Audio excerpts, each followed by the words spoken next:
ఇక హైదరాబాద్ నగరంలో బైక్ రేసర్లపై పోలీసులు కొరడా జొళ్లిపిస్తున్నారు. బైక్ రేసింగ్ కు పాల్పడుతూ నగరవాసులను భయభ్రాంతులకు గురిచేస్తున్న 6గురిని అరెస్ట్ చేసి రిమాండ్ కు తరలించారు. మరో 10 మంది పరారీలో ఉన్నారు. వారి కోసం గాలింపు చర్యలు కొనసాగుతున్నాయి. T hub, IT corridor, knowledge city, Satya building road ఏరియాలో బైక్లపై విన్యాసాలు చేస్తూ రేసర్లు రెచ్చిపోయారు. ప్రయాణికులకు తీవ్ర ఇబ్బందులు కలిగించారు. సమాచారం అందుకున్న రాయదుర్గం పోలీసులు వెంటనే దాడులు చేశారు. రోడ్లపై విన్యాసాలు చేస్తూ ప్రజలకు ఇబ్బందులు కలిగిస్తే కఠిన చర్యలు తీసుకుంటామని రాయదుర్గం పోలీసులు హెచ్చరించారు. ఇదే విషయానికి సంబంధించి మరింత సమాచారం మా ప్రతినిధి ప్రవీణ్ అందిస్తారు.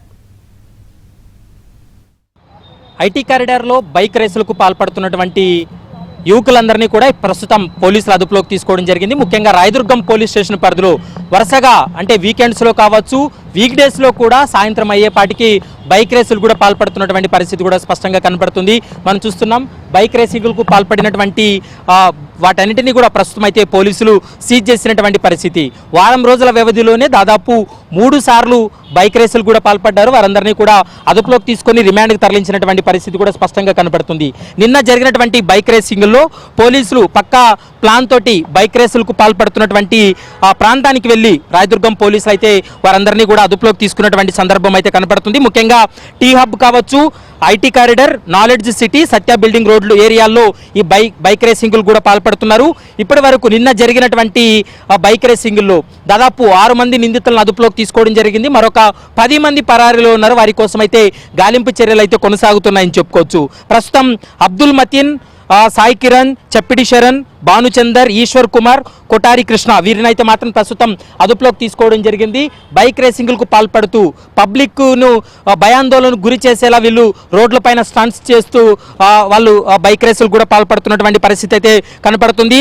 ప్రయాణికులు కూడా చాలా మంది రోడ్లపై వెళ్ళేటువంటి ప్రయాణికులు కూడా భయాందోళన చెందే విధంగా బైకులపై వేగంగా వెళ్తూ విన్యాసాలు చేస్తూ రేసర్లు హంగామా సృష్టిస్తున్నారు. ప్రస్తుతం పరారీలో ఉన్నటువంటి రేసర్ల కోసం కూడా పోలీసులు గాలింపు చర్యలు అయితే కొనసాగుతున్నాయని చెప్పుకోవచ్చు. కేవలం ఐటీ కారిడార్ ను బేస్ చేసుకునే ప్రస్తుతం ఈ బైక్ రేసులు కూడా పాల్పడుతున్నటువంటి పరిస్థితి కనపడుతుంది. ఇప్పటికే సైబరాబాద్ సిపి ఆదేశాల మేరకు వరుసగా పోలీసులు దాడులు చేస్తున్నారు. ముఖ్యంగా రాయదుర్గం పోలీసులు కూడా ప్రస్తుతం మనం చూస్తున్నటువంటి బైక్లన్నింటినీ కూడా సీజ్ చేసినటువంటి సందర్భం కూడా కనపడుతుంది. కాబట్టి ఈ విధంగా ఎవరైతే బైక్ రేసింగ్లకు పాల్పడుతున్నారో వారిపై కఠిన చర్యలు తీసుకుంటాం.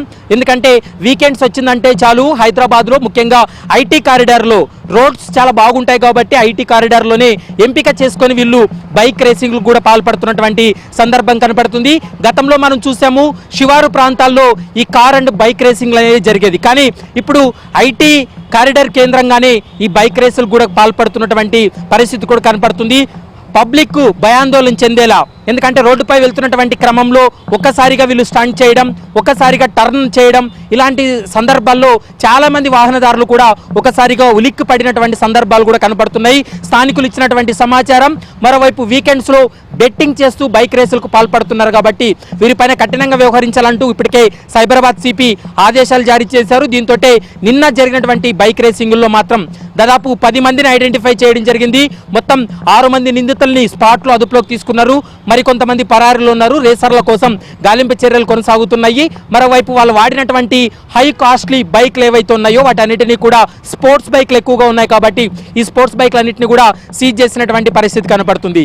జనావాసాల్లో కావచ్చు, ఎక్కడైనా పబ్లిక్ ప్రదేశాల్లో ఈ యొక్క బైక్ రేసులకు పాల్పడితే వారిపైన క్రిమినల్ కేసులు కూడా నమోదు చేస్తామంటూ కూడా సైబరాబాద్ పోలీసులు అయితే హెచ్చరిస్తున్నటువంటి పరిస్థితి అయితే స్పష్టంగా కనపడుతుంది. వీడియో జర్నలిస్ట్ తేజతో ప్రవీణ్ కలవల, ఏబిఎన్.